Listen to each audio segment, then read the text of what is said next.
Hey guys, and welcome back to Grace of a Military Child and Life podcast. Life from the perspective of a military family member is way different than a civilian standpoint.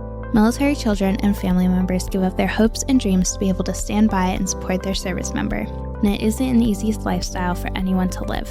I hope that this podcast is able to help connect the military community and give others just a glimpse into what the military life is like from the perspective of spouses and children.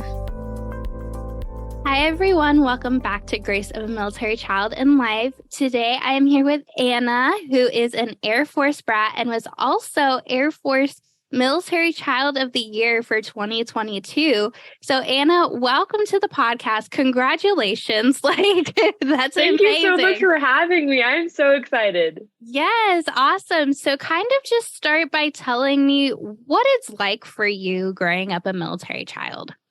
So being a military child, as you know, is like crazy already. And then I have to my sister has something called Rett syndrome. So basically that's a genetic condition that so she was like fine up until she was 1. And then she lost all her fine motor skills.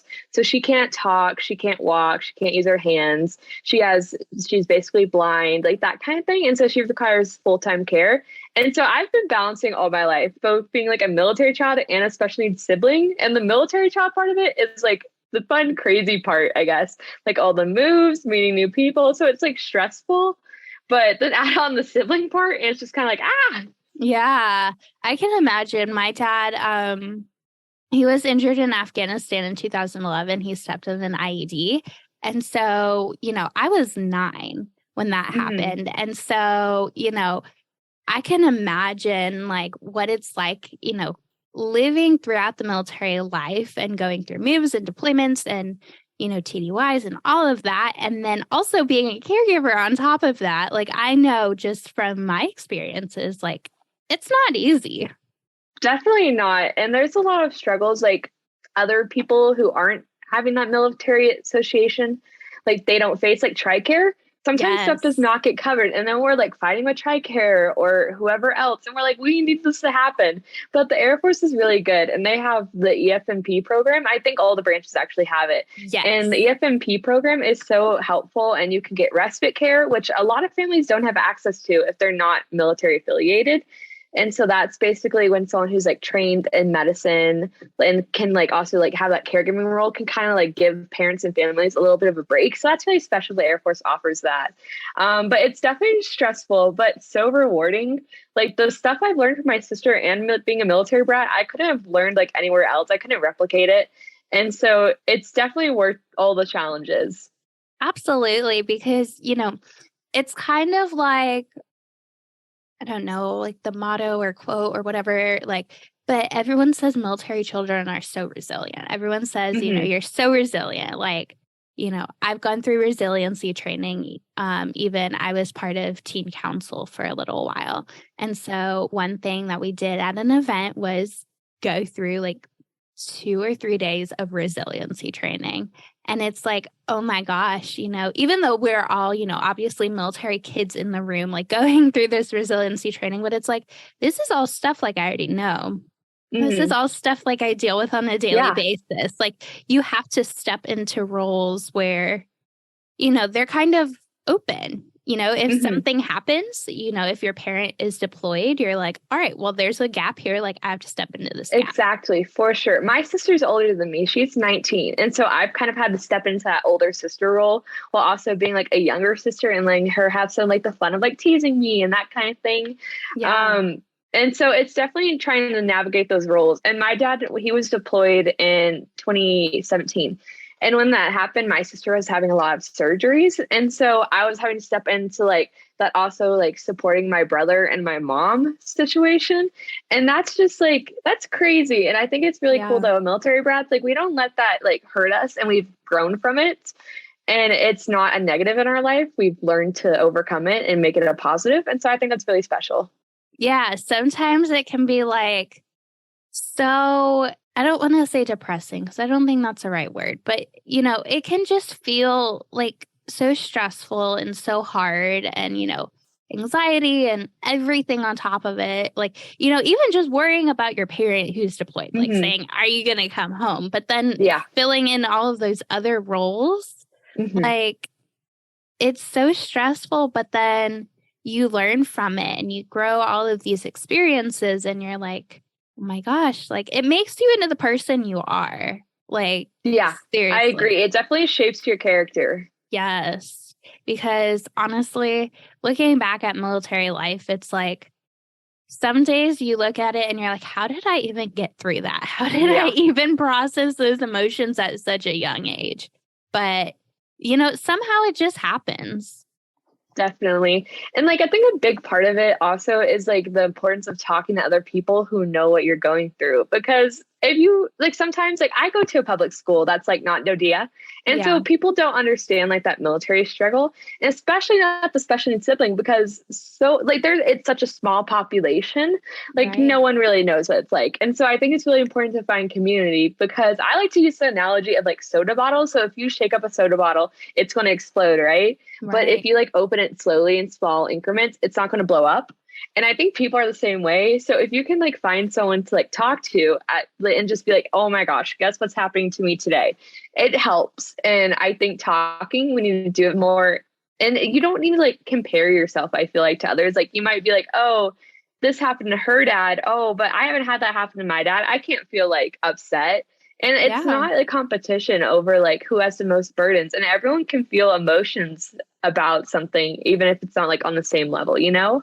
Yeah. And, especially in the military community and like going to a Hmm. public school, my dad was a reserve soldier. My So dad's too. He's a full yeah. time reservist. Yeah, So reserves. it Whoop, makes it whoop. so much more of a struggle, I Yeah. think, because you're in those public schools for the most Hmm. part. Um, so my dad's unit was probably about 40 minutes from us, but the closest actual military base was 4 hours, I want to say. Oh my goodness. And so we had like my school, there was like no military kids. I think there was one girl who was a military kid, but like no military kids. And so it's like you're going through all of these struggles Mhm. kind of alone. I would walk Yeah. into class in second grade like crying because my dad was gone. And it's like, how do you explain that to someone else and say, "Hey, my Mhm. dad's not here?" Like, they're like, "Oh, he's just at work. Give it a couple hours and he'll come home." Like, no, that's not how it works. He's gone for a month. So, Yeah, yeah. no, it's definitely interesting. I've always lived like in a military community of some sort because he is a full-time reservist and he's a pilot. And so we have Yeah. to have like access to like military aircraft. Right. But this year I'm in a really unique situation where my high school is on a military base, but is a public school. And so only about like 8% of the students are military brats. Oh, And I think that's wow. really interesting though, that we're on a military base, but not many of us are military affiliated. And so Right. that's kind of crazy, I feel like. It's definitely Yeah. unique. But it also like since we do have somewhat of a population of military brats, we're able to have some events that are like, oh, let's have a social and meet and greet with cookies and talk about like all the struggles we go through, that kind of thing. So there's definitely like a community if you like look. You have to like find it though. Yeah, I think it is kind of cool that it's a public school on a military base because I think it's helpful for civilian kids to kind of get that I sort agree. of Yeah. experience of what we Mhm. go through, even though with such a small population of military kids. But it's so important for military kids to know other military kids and form Definitely. that community. I agree. Yep, for sure. And it's funny hearing like, so we have to like go through the gate, right, to get to school. And it's Yes. really entertaining, like listening to all them, like, oh my gosh, I got stuck at the gate for 15 minutes today. That is ridiculous. And I'm like, oh, really?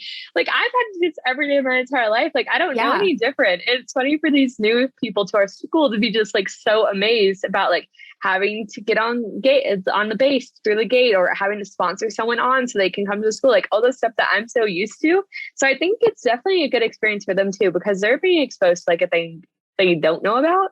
And so Yeah. now I think they have a little bit more compassion for those who are military affiliated. And so Yeah. I think there's definitely some pros of it. There's a lot that goes on military bases that people don't recognize. Like, going through the gate is huge, Hmm.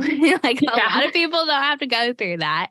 To get to a, you know, grocery store or something, you do not have to go through a gate. Like, you're going to a With armed military. MPs showing off an ID like, hey. Oh my gosh. You don't have to do that in the civilian world. But then No. even like 5 o'clock hits, you stop what you're doing. You find the closest flag. Like, you don't do that. You know, that's it's not really something that goes on in the interesting because community. sporting events, we'll play kids from different schools. And then at 4:45, when it goes off, like, they're like, what is going on? And we're like, stop what you're doing. Like, drop your racket, like, take off your hat, like, put your hand over your heart, like that kind of thing. And they're like, what is going on right now? Yeah. And I'm like so used to it. And then they're just like so amazed. I'm like, oh my gosh, I kind of like forgot some people don't know what's happening. I know. I remember my first time, like, you know, being on a military base and that happening, because, you know, I didn't grow up on a military base. So like my first time of that happening, I was like so confused. But then, you know, it just becomes a force of habit. You'd be on the playground with your friends. You hear it, you stop. And, you know, my friend even, she didn't, like, there was no flag in sight, like no flag in sight.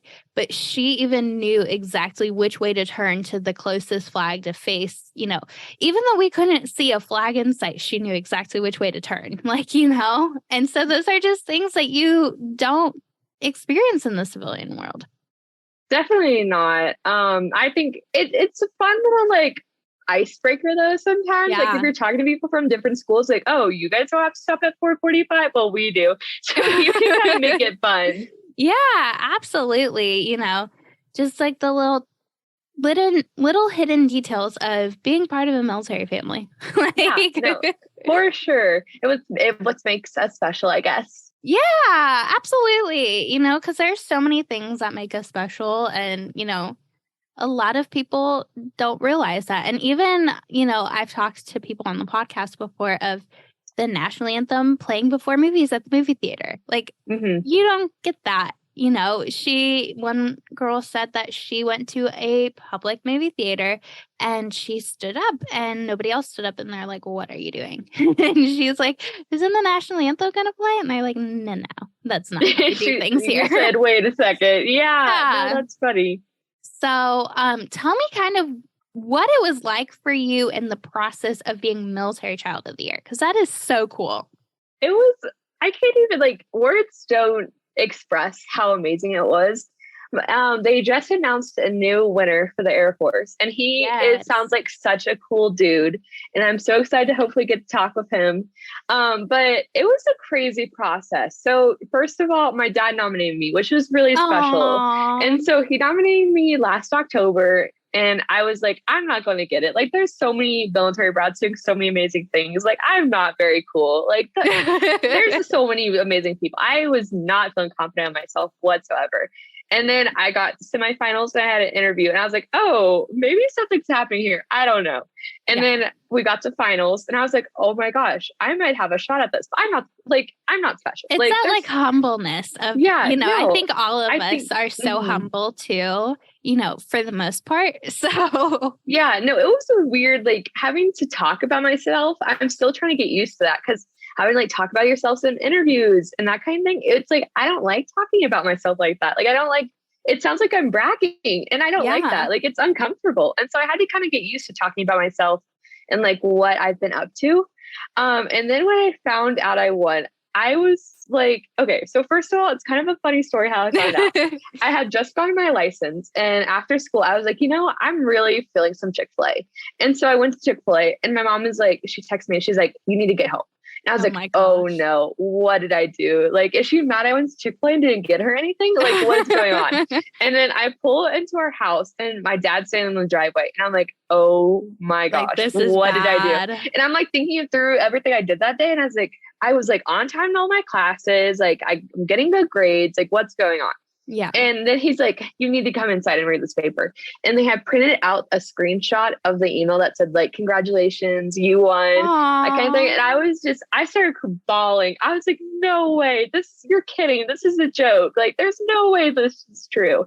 Yeah. And then about a month later, it was a quick turnaround, was the gala in DC. And that was amazing. I got to meet all the other recipients and they are some of the coolest people ever. The friends I have there and the connections I made there, I will never be able to forget. Those people literally became my second family. And like we would go hang out because our days are packed when you're at McCoy. Like you are up from like 7 to 11 Oh my and you are just gosh. going, going, going. But we still wanted to just like hang out and like be teenagers and have fun. So we would go to like the hotel gym with ice cream and just like sit in a circle and talk and like digest Yes. everything that's happening because that's a lot for us to be like, we had photographers following us around and we're trying to be very like diplomatic and say all the right things and making sure that we're representing us ourselves and our branch well. It's a lot of pressure. And so it's nice kind of just to be able to like relax, just be teenagers for a bit. And this group of kids was just amazing. You can still find them on Operation Homefront's website, but everyone just brought something so special. Fifi, she was the winner for the Marines. Miss Ma'am knew how to do cartwheels and backflips and all those things. And she's like a Taekwondo fighter. Like she could take me down in a second. Oh and my she's gosh. like 13. This girl is a rock star. And now she's publishing a book. Like, okay. Wow. I need to do more with my life. She's amazing. And like all the other winners, they just brought so much. And then the gala itself was, oh my gosh, it was so cool. I was so nervous, like walking downstairs. I was like shaking. I was like, I'm about to meet the chief of staff of the Air Force. Like, this is my dad's boss's boss's boss's boss. Like, this is terrifying. And then it turns out General CQ Brown is actually the coolest dude ever. And he was so calm and like, he called me. His wife was such a sweetheart. It was such a cool experience. And I got to meet a bunch of heads from different like departments. So I got to meet the chief of staff of Northrop Grumman. I think that's how you say it. And Pratt and Whitney. And so it's both these like military, like affiliated companies. And so that was really cool. I got coined. And so that was fun. So now I have 2 challenge coins. It was just a really cool experience. McCoy, like it taught me so much. And I miss it. It was really exciting. And that week was probably one of the best weeks of my life. And I just like, I can't express how much I appreciate like Operation Homefront because they put that all together and they got all the cool things. I won a cruise. Like, oh my gosh. Oh my gosh. We didn't know we were winning a cruise either. We were on stage at the gala and they're like, hey, can you guys watch this short video real quick? And like, all of us are like looking at each other like, what do they have us watching? Like, who is this from? And then it was a dude from Carnival. And he was like, congratulations. We're so proud of you here at Carnival. We're going to give you and your family a cruise. And we're like, oh my gosh, what? Wow. I still haven't taken mine yet. I'm waiting till after. It's going to be my senior trip. Yeah. I'm still going to wait. But it is so exciting. And it was really cool to be acknowledged for like some of the stuff I've done. That it was cool. And then it was really cool to hear what other people have done because like Elena, she's the winner for the Army. She is amazing. I love her. Elena is the queen and she made like Bloom military teams. I have a t-shirt. I love them. Yes. It's so cool. And I had never heard of Bloom before. And so that was really cool hearing about her and how she started this small little, it was just like an Instagram page and then it turned into like all social media and then a website. And now it's sponsored. And they have like merch with Under Armour. Like, what? Elena is cool. rocking it. And I think it's really cool seeing the amazing accomplishments that military kids are doing. And they're like doing it all by themselves. Like, no one's helping you along the way. Like, okay, now you need to reach out to these people. Like, they're doing it all. And that was really cool to talk about. Yeah, it's so hard to, market yourself because that's basically, what you're doing. And it's hard. And especially, I started this when I was turning 19. My birthday's in April. So like I was turning 19 the month I started it. And it's so hard to say, kind of like you were saying with, I have to talk about myself. Like I have to kind of switch my focus a bit to put it more on myself and then, other people. And I have to make myself look good. And, even just the way you dress, like, is like a huge factor. And that's marketing yourself. And it can be scary, but so many military kids do it and they do it so well because that's what we're, in a sense, trained to do because we grow up saying, even if you get in trouble at school, like that reflects on your parents. So, and Definitely. And like, it's not just your parents, like, it's their staff, it's their Yes. bosses, like, it'll get back to them. And so that's one of the things we talked about. We had a Facebook Live at McCoy, and we were talking about how we don't get to just like goof off and be like regular teens and like go Right. cause trouble, because it will get back to our parents. Like, if you live on a Yeah. military base, it will get back somehow. It's like a small town, like, I people know. talk. And a And lot of people don't realize that. yeah, no, and it was cool to like learn how to kind of handle talking about yourself, because we had a public affairs like person, I guess, Mr. Mike, and he was so cool. He's in the reserves, and he just kind of like walked us through it, because it was really like intimidating to like be on a Facebook Live with people you don't know who are asking you questions, and you're just trying to think of like a good, well-rounded like good verbs, I guess, answer. And you're like, how do I make what I'm saying sound pretty? Like, having to learn how to do that was crazy. But I feel like I already had some skills compared to like a normal high school student because of the military, on how to like address talking to people that normally like I wouldn't talk to. Yeah. And it's like, it kind of trains you to be, obviously you can completely disregard all the training. You can, you can be that crazy wild teen if you want. Do I suggest it? No. Probably not. You can do it. But you kind of get this training. And so it's like addressing people as sir and ma'am, like, Yes. talking to people, presenting yourself, like not slouching all the time, like actually having decent posture, like, all these little things where it's like we learn this from a young age, and it's like, ingrained in us. But Yeah. a lot of people don't learn it. And then, even going into a job field, like it makes us competitive. Like, I feel that it should go on your resume like military child. Like, I think it says a lot about your character, and that you do like know how to act like properly, I guess is the word for it. Like, I know especially with like teenagers in high school, like a lot of people like can't put their phone down. But I feel like as military brats, like we learned, like you put your phone down when someone's talking and you make eye contact. And like a lot of people are like scared to like pick up a phone call. But I feel like with military brats, like we've learned how to do that, because if someone's calling our house phone and they need our dad or our service member, like you're going to pick up that phone. You learned how. Yeah. And so I think that's definitely, it makes us competitive, I hope, in the job field, because we have a lot of skills that you can't teach. Yeah. And like, even, for you, like you can put McCoy on there and be like, hey, I like, it's prestigious, It's definitely, it sounds so weird, like not hyping myself up, but like talking about McCoy, because I don't feel like any different. It's just like another cool thing I got to do. And that was just so special. And so I really I've gotten to I'm really extroverted. And so like I can talk to most people, but I know a lot of people who aren't. So I've really enjoyed using my platform from McCoy to try to like share light on what other people are doing.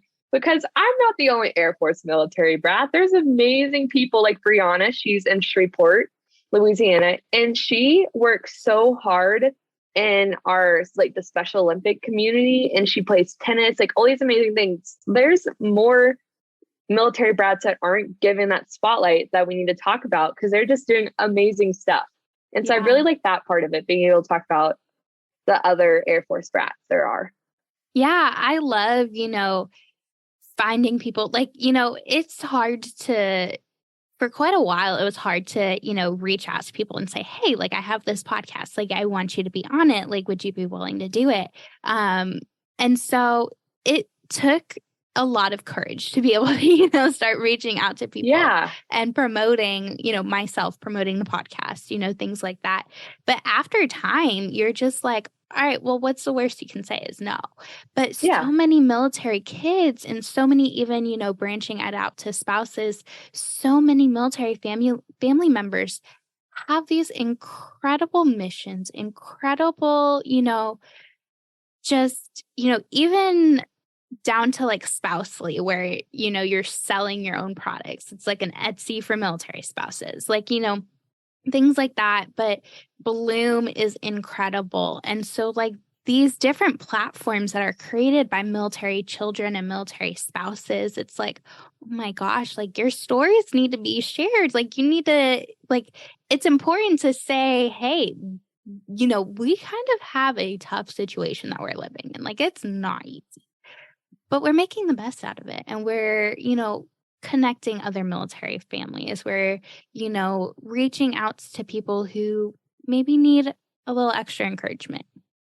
And they're giving back to their communities. Like, Yeah. even though they could totally sit in their rooms, not doing anything, like, I have a tough life. Like, what? Just having kind of a pity party. Instead, so many military brats are like, I'm pretty fortunate and I have a roof over my head. I have food. Everyone in my family is well, like that kind of thing. And they're giving back to their communities and volunteering. I just think that is so special because you could totally throw yourself a pity party, but instead, military brats are out there giving back, trying to help other people with what they've been given. And I think that's really special. Absolutely. It's incredible to watch, other military kids. Obviously my dad has been retired now since 2014, but, just watching other military kids and just their journeys and, the things that they do and the ways that they give back and the way that they're inspiring this next generation of military kids that's coming up and, things like that. It's really incredible. It is. And I was so thankful for McCoy to letting me see more of that because I was pretty like there's like we talked about, I have a few military brats around me, but it's not like the biggest it's not like I live on an army base where I like everyone has a military affiliation. Right. And so it was definitely cool being able to see like embrace my military child identity a little bit more through McCoy. That was something I wasn't used to. Like I wasn't used to introducing myself as hi, like I'm a military brat for the Air Force. Like I've never like used that to describe myself because everyone's like, oh, okay, like cool. Yeah. And so that was cool being able to kind of talk about it gave people like kind of a reference point to who I was. Like, oh, so her dad's in the Air Force. I bet that she's lived somewhere in Texas at one point or that kind of thing. Yeah. Like I thought that was cool. And I hadn't gotten to do that before McCoy. Yeah, it sounds like it's just such a special experience that, it sounds like it kind of gave you a boost too, like more It encouragement did. and It motivation did. for Yeah. who you are and And to it kind of embrace the jump military child started in like you. more. I think that's a good way to sum it up. It made me a lot more confident in my military childlike identity.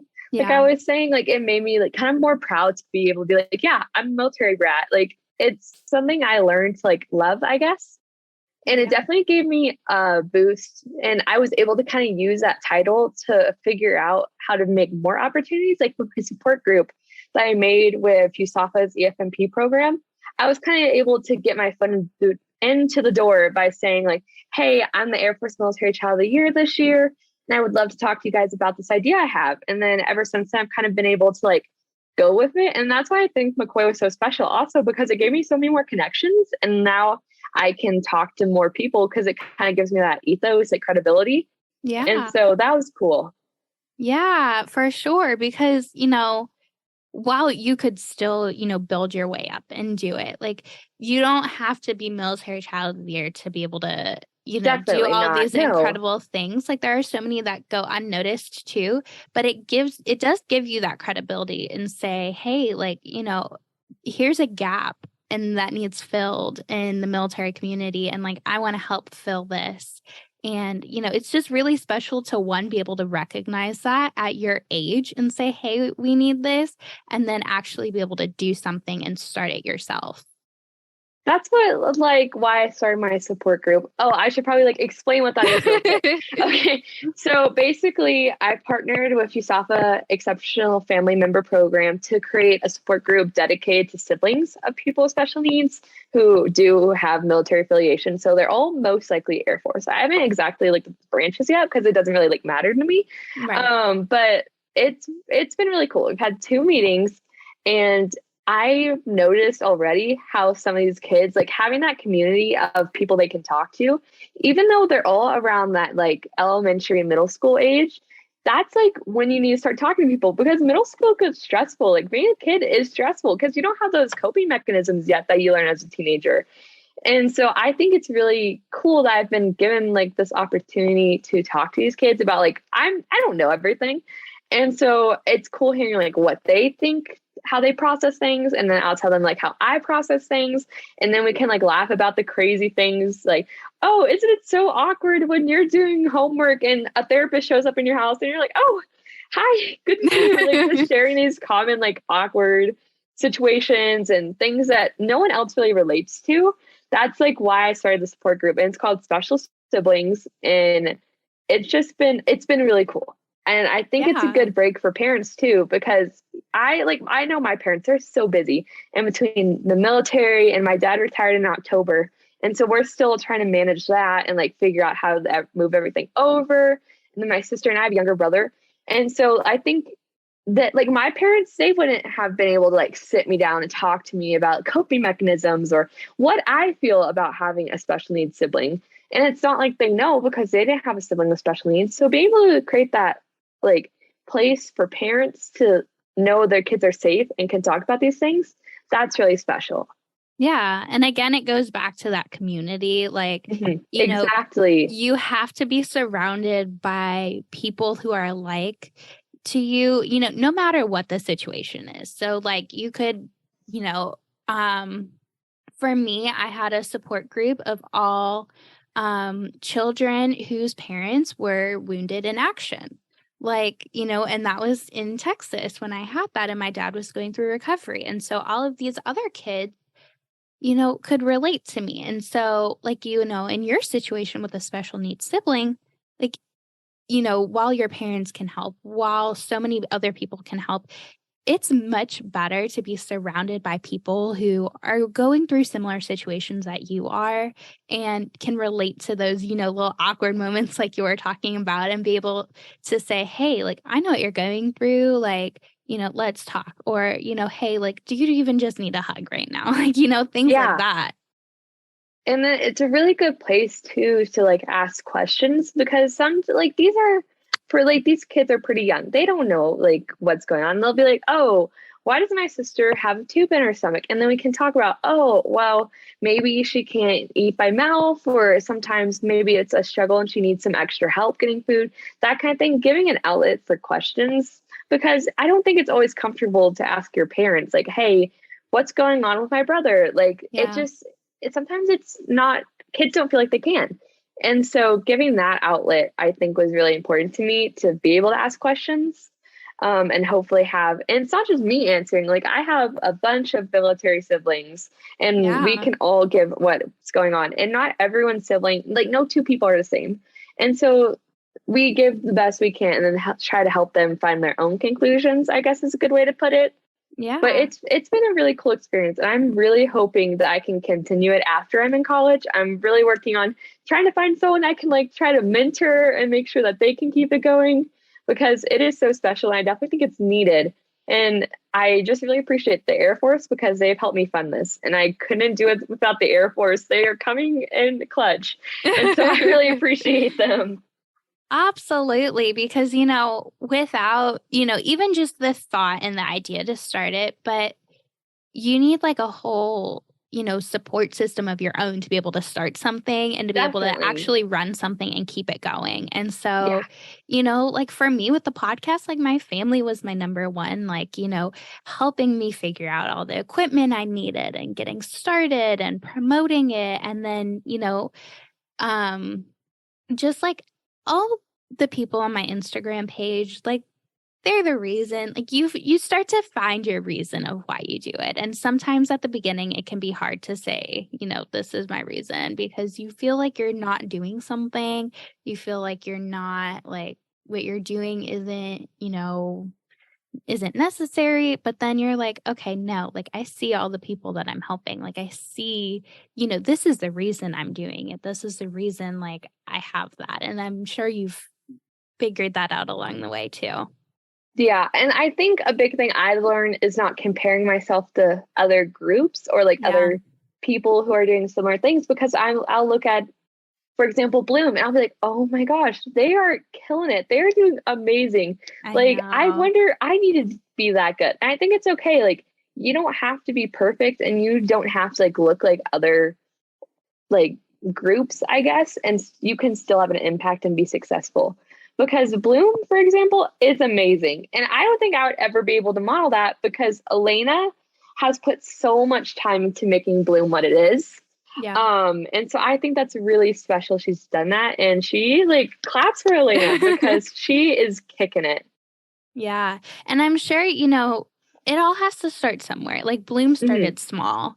Yeah. And, from talking to Elena, I'm sure she had doubts along the way too. And I'm sure, like, sometimes it felt like, she was at that spot where it was like, it's like a brick wall. You hit a brick wall and you're like, I Yeah. can't, like, there's no way around this. But then, like, Yeah. you start to kind of chip away at it. And it's like, okay, like, there's a way through it, like, or there is a way around it. And, you just have to, like, keep going at it. And once you find something you're passionate about, it starts to grow. I never thought the podcast would, you know, gain like 5,000 downloads like it has, or, almost 1,000 followers on Instagram. And I'm sure like with Bloom and, they didn't think that it would get that big. You just kind of see like a need and you're like, all right, well, I want to help people. I want to, grow this. And then, just day by day, it grows more and more. And you're like, oh my gosh, like this is incredible. And so I'm sure, you might be starting small now, but it'll grow, and sometimes it grows faster than you think it will too. And I think like even if I don't have like a wide so right now we have around 30, 40 kids that show up to our meetings in Which is person. a lot. It is. Sometimes it feels like a lot. I'm like, oh my gosh, that's so much pizza I need to order. We have to have food and drinks and snacks, and like we have a Yeah. popcorn machine. It makes it a lot more fun. It's basically a really cool hangout, and then we listen to Disney tunes. It's pretty fun. Yes. But I think even if I can help one kid in that room feel a little bit better about the situation they're in, then it's worth it. Like Yeah. I think like if it's one person or 40, like that's worth my time and like what I can give. And so I think it's really cool that I've just had this opportunity to, if I help, like be given the chance to help even one person. It's really exciting. And I'm so thankful that I was kind of able to like reach out and to Casey McClary at EFMP at USAFA. She's who helped me like do all this. And she's the one that signs up on all the paperwork and is my Air Force connection. And she is so helpful. And I literally could not do it without her. And I think that's why it's important to talk to people because you're making those connections and then maybe they can help you out in the future or you can help out them, like that kind of thing. Absolutely, because you never know where the future is going to take you. Yeah, And who knows, exactly. like you could have someone from your current group, get stationed at another base and then they want to continue it there. And then, That's what I'm hoping will like, happen. I'm hoping it'll spread and then these kids will yes. go forth and change the world. Yes. Oh my gosh. That would be incredible.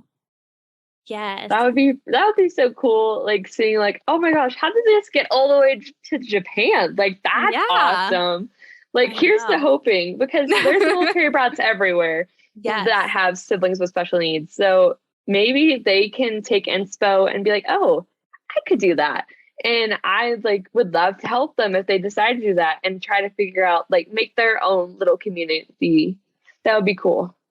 Absolutely. You got to start somewhere and just grow from there. I agree for sure.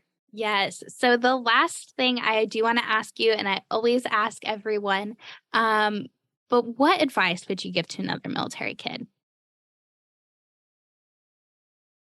In McCoy, I always said to make connections and like talk with people. And I think that's still true. I already touched on it earlier, but talking is so important. During COVID, like I said, I'm super extroverted. Like I love talking with people. I will talk someone's ear off. I think it's the southern in me.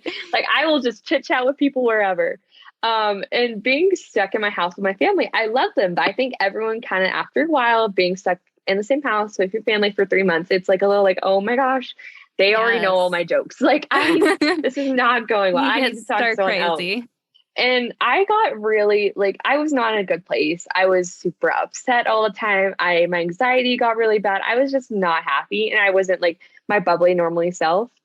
But then I started talking to people. My math teacher, Miss Madden, she had a huge impact on me. She's super outgoing and she's likes to talk to everyone like me. And we kind of just hit it off. And even though she is like my teacher, she still was that like support person for me. And I don't like whether it's like a coach, a teammate, a friend, a cousin, whoever, just finding someone that you can talk to that will just let you rant and let you get everything out, because it is so important to talk to people. And I think that's why a lot of issues happen, is because someone doesn't talk to someone. And it's kind of nice to just like bounce ideas off of someone too. Like she helped me, she kind of like let me talk out my support group idea to her. And that was really important to me, to like hear someone else like validate the reason, like the need I saw. And so that was really cool. So my advice overall is just find someone that you can talk to, find that one trusted person, and just go from there. Absolutely, for sure. Thank you so much again, Anna, Thank for you being for on the having podcast. me. I appreciate it. Yes, absolutely. Thank you for listening to this week's episode of Grace of a Military Child and Life. Make sure to set a reminder for every Tuesday to listen to a new episode. You can find us on Instagram and YouTube at Grace of a Military Child and Life. If you have any questions or want to be on the podcast, send a message to one of our social media platforms or email grace.of.a.military.child@gmail.com. See you next week.